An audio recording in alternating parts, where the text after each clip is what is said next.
थोडं वर आल्याच्या नंतर आपल्याला इथे हनुमान महाद्वार बघायला मिळतं. किल्ल्यावर आपल्याला एक महादेवाचं मंदिर सुद्धा बघायला मिळतं. तर जय शिवराय मित्रांनो, मी शुभम घेऊन आलोय परत एकदा तुमच्यासाठी एक नवीन ब्लॉग. तर आज आपण जाणार आहोत तळगड किल्ल्यावर. या व्हिडिओमध्ये तुम्हाला किल्ल्याची माहिती, किल्ल्याची बांधणी, तसेच किल्ल्याला येण्यासाठी रूट कोणकोणते आहेत ह्या सर्व गोष्टींची माहिती दिली जाईल. तर व्हिडिओ शेवटपर्यंत बघा आणि आवडला असेल तर लाईक नक्की करा. तर चला मग कंटिन्यू करूया तळगडवरची भटकंती. तर जंजिरा किल्ल्यावर जायला निघालोय. बट अचानक आतमध्ये रस्त्याला जाताना एक तळगड म्हणून आम्हाला मॅपवरती दिसले आणि अगदी रोडच्या जवळच होतं. म्हणून मग प्लॅन थोडासा पुढं ढकलला आणि मग आधी तळगड जायचं ठरलं. तर या ठिकाणी गाडी पार्क केली आहे आम्ही. एक गाव आहे आणि इथून आता जायचं आहे, चढायला सुरुवात करतो. इथून मला दाखवतो.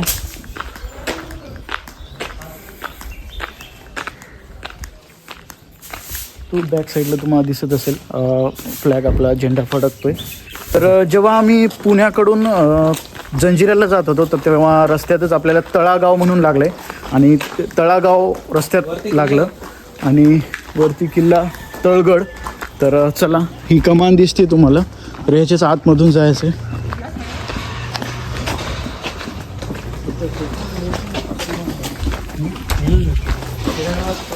आपल्यासोबत आज गौरव, विशाल, अनिकेत, अक्षय सर असे 5 जण आम्ही निघालो होतो जंजिराला. एनर्जी डाऊन झाली. तर असं फर्स्ट टाईम अचानक अनप्लॅन्ड गडाचं सैर करायला मिळतोय. फर्स्ट टाईम आहे एक्सपिरियन्स हा. तर बघूयात कसा असणार आहे हा एक्सपिरियन्स, कारण किल्ल्याची कुठल्याही प्रकारची माहिती नाही आपल्याला. तर बघूयात वर जाऊन काय अवशेष आहेत वरती किल्ल्यावर. स्टार्टिंगला आपल्याला गावातून बाहेर आल्याच्या नंतर काही अशा प्रकारे रस्ता बघायला मिळतो. तर अगदी थोड्याच अंतरावर आपण चढाई करून वर आलो आहे. तर आपल्याला इथे एक टाकी बघायला मिळाली पाण्याची. तर त्याच्याच राईट साईडने आपण आता चाललो आहे. तर काही अशा प्रकारे आपल्याला सिमेंटचा रस्ता लागला आहे आणि इथे बोर्ड दिसतोय तुम्हाला, तळेगड म्हणून. तर इथूनच आपल्याला जायचं.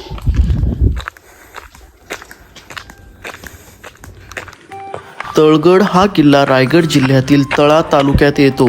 पुण्यापासून किल्ल्याचं अंतर 130 किलोमीटर तर मुंबईपासून 150 किलोमीटर एवढं आहे. किल्ल्याचा ट्रेक करत असताना आपल्याला रस्ता मातीचा आणि दगडी बघायला मिळतो. मधून झाडी आहेत आणि चढण हळूहळू वाढते आणि किल्ल्यावर मोबाईलला नेटवर्क जवळजवळ नाहीच.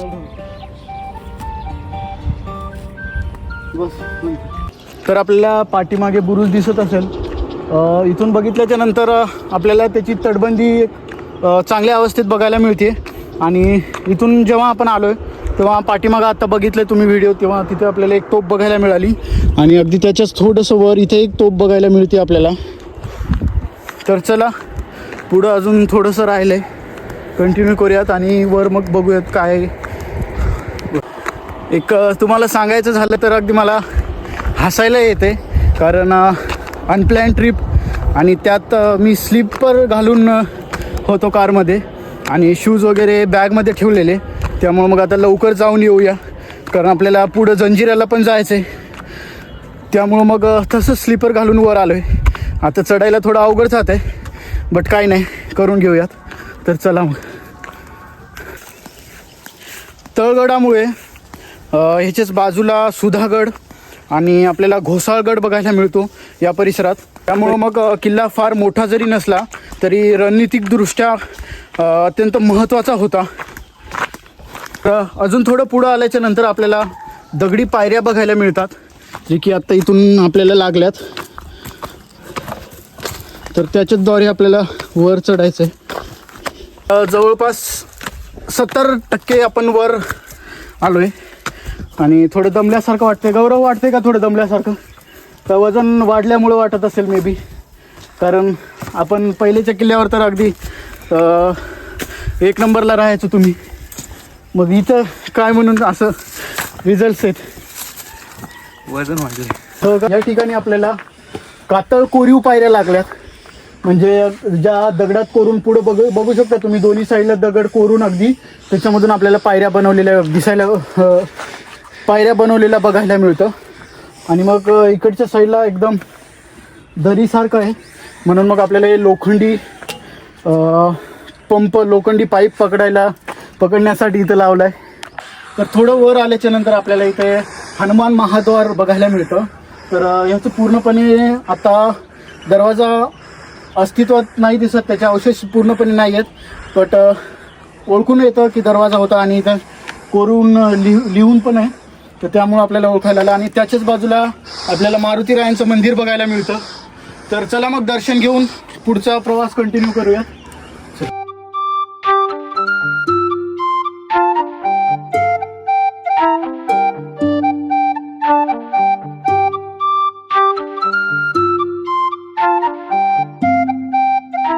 मारुतीरायांच्या मंदिरापासून वर आल्यानंतर आपल्याला इथे एक पाण्याचं टाकं बघायला मिळतं, जे की दगडामध्ये कोरलेलं आहे. तर आतमध्ये जाऊन दाखवतो.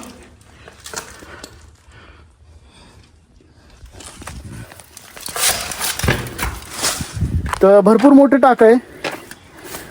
पूर्वीच्या काळी जे दरवाजाचे रखवालदार होते, जे सैनिक मावळे राहायचे दरवाजाच्या रक्षणासाठी, त्यांच्या पिण्याच्या पाण्याची व्यवस्था होण्यासाठी मग ते टाका बनवलेलं असेल असं असू शकतं.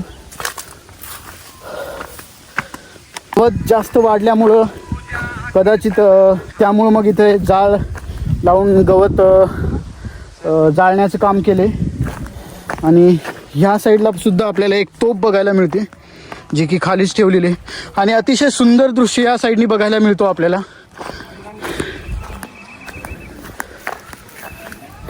आणि आत्ता चढून आलो आहे, थोडंफार दमलो आहे, पण इथं आल्याच्या नंतर जी आता हवा लागते आपल्याला, एकदम मन भरून आलं आहे, मन प्रसन्न झालं आहे आणि थकवा पूर्ण दूर झाला आहे. बघू शकता मागचं व्ह्यू, या साईडला पूर्ण धुक्याची चादर पसरली आहे, तुम्हाला दिसत असेल.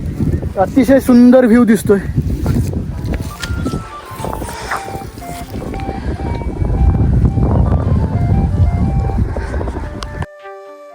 तळगडाची आजची परिस्थिती सांगायची झाली तर किल्ला बराचसा पडझडीत आहे. फारशा संरचना शिल्लक नाहीत, पण निसर्ग आणि शांतता अफलातून आहे. हा किल्ला शांत ट्रेकरसाठी परफेक्ट आहे.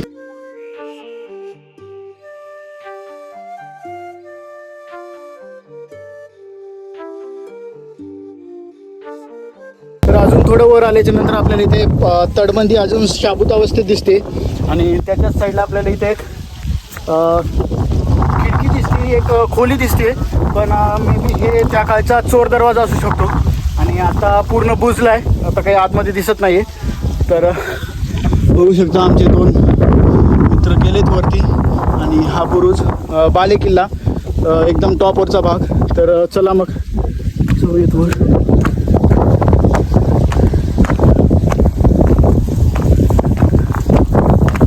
किल्ल्यावर तोफ जे असतात छोट्या मोठ्या बऱ्याच प्रमाणात बघायला मिळतात. एक 6-7 तोफ या ठिकाणी सुद्धा आपल्याला एक बघायला मिळते, दिसत असेल तुम्हाला.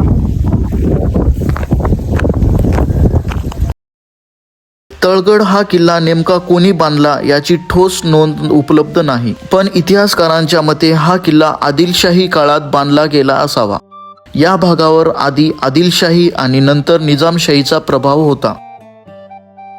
छत्रपती शिवाजी महाराजांनी कोकणात स्वराज्य विस्तार करताना तळगड सारख्या लहान पण महत्वाच्या किल्ल्यांना विशेष महत्त्व दिले. मराठेशाही नंतर पुढे इंग्रज काळात बरेचसे लहान सहान किल्ले दुर्लक्षित झाले.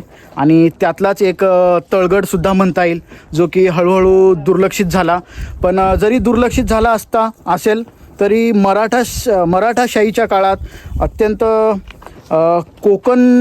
कोकण भागात स्वराज्यात अत्यंत महत्त्वाची भूमिका बजावलेला किल्ला आहे.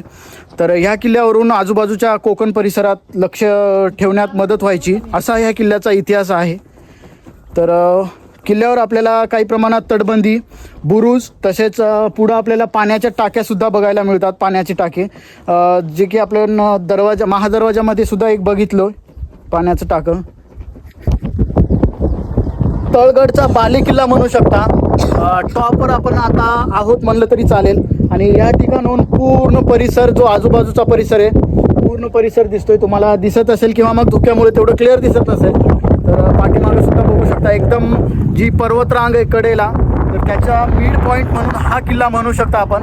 तर यावरून आपल्याला लक्षात येतं की या किल्ल्यावरून जे आजूबाजूच्या परिसरात नजर ठेवण्यासाठी कामात येत असेल हा किल्ला, तर यावरून आपल्याला किल्ल्याचं महत्त्व सुद्धा कळून येतं. तर चला मग या साईडला बघूयात. इथं आपल्याला एक पाण्याचं टाकं दिसतं, तर तिथं जाऊन त्या साईडला बघूयात काय आहे आणि मग आपला परतीचा प्रवास सुरू करूयात. तर चला मग. तर असं म्हणलं जातं की पूर्वीच्या काळी सैनिकांच्या मावळ्यांच्या निवासस्थानाची सोय ह्या किल्ल्यावर होती. आणि पुढं आपल्याला या ठिकाणी पाण्याचं टाकं बघायला मिळतं. इथं एक आहे आणि या ठिकाणी तर या ठिकाणचे कोरून दगड जे आहेत ते तटबंदीसाठी वापरण्यात आले असू शकतात आणि त्याच ठिकाणी मग टाकं बनवण्यात आलं.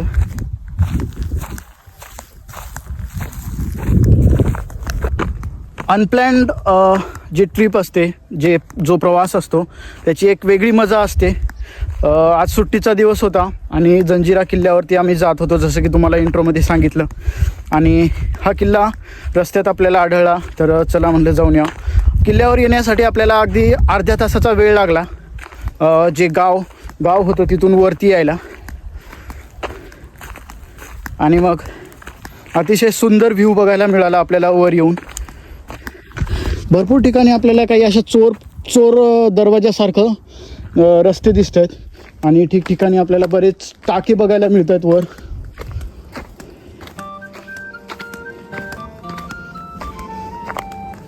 बघू शकता तुम्ही या ठिकाणी.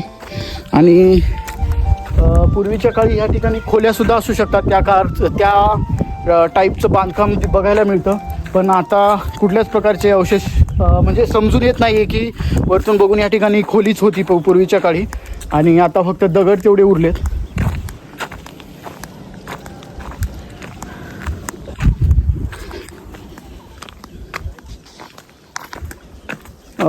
गवत जे आहे ते बऱ्याच प्रमाणात इथे जाळण्यात आले. जर जाळलं नसतं तर आता मला इकडं जाता आलं नसतं. आणि तशीच मग आता रस्ता दिसतोय थोडाफार, त्याला पकडून जातो. बघू शकता या ठिकाणी पूर्ण जाळले आणि हा रस्ता. तर या ठिकाणी आपल्याला टकमक टोक बघायला मिळतं, तर जाऊन येऊया ते. आणि टकमक टोक जे आहे ते या किल्ल्यावरचं एकदम एंड पॉईंट आहे.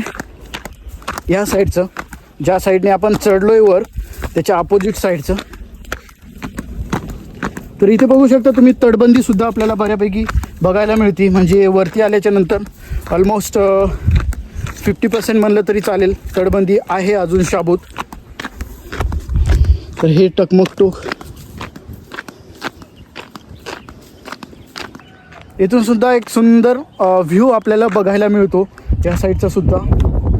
आणि खाली काही अशा प्रकारे आपल्याला काही कोरीव काम दिसते, पण बघून लक्षात येत नाही की नेमकं कसलं आहे तिथं कोरीव काम. आणि मग ज्या गावातून आपण स्टार्ट केला होता ट्रेक, ते गाव हे पाठीमागचं. तर मग चला, आपला किल्ला पूर्ण फिरून झाला आहे, तर परतीचा प्रवास करूयात सुरू. तर चला मग. तळगड हा किल्ला सुधागड आणि घोसाळगड यांचा सहाय्यक किल्ला होता. याचा उपयोग परिसरावर नजर ठेवण्यासाठी तसेच शत्रूच्या हालचाली ओळखण्यासाठी आणि संदेशवहनासाठी केला जात असे. या ठिकाणी बघितलं तर लक्षात येतं काही बांधकाम आहे अजून.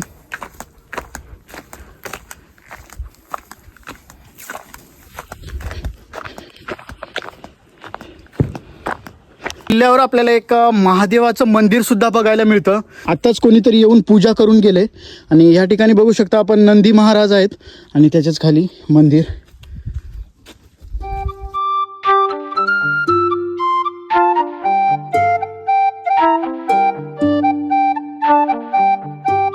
वर आपल्याला कुठल्याही प्रकारचं सूचना फलक बघायला मिळत नाही, जेणेकरून आपल्याला समजलं असतं की नेमकं कसलं बांधकाम आहे.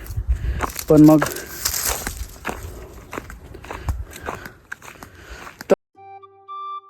तळगड हा किल्ला जास्त मोठा जरी नसला तरी स्वराज्याच्या संरक्षणात महत्त्वाची भूमिका बजावणारा एक विश्वासू पहारेकरी होता. काही ठिकाणी आपल्याला झाड लागवड केलेलं बघायला मिळतं. हे आवळ्याचं झाड दिसते मला तरी वाटतं. आणि बघू शकता खूप दिवसापूर्वी लावलं आहे, आता चांगलंच झाडात याचं विलगीकरण झालं आहे. तर चला मग आपला परतीचा प्रवास करूयात सुरू. तर व्हिडिओ कसा वाटला नक्की कमेंटमध्ये कळवा.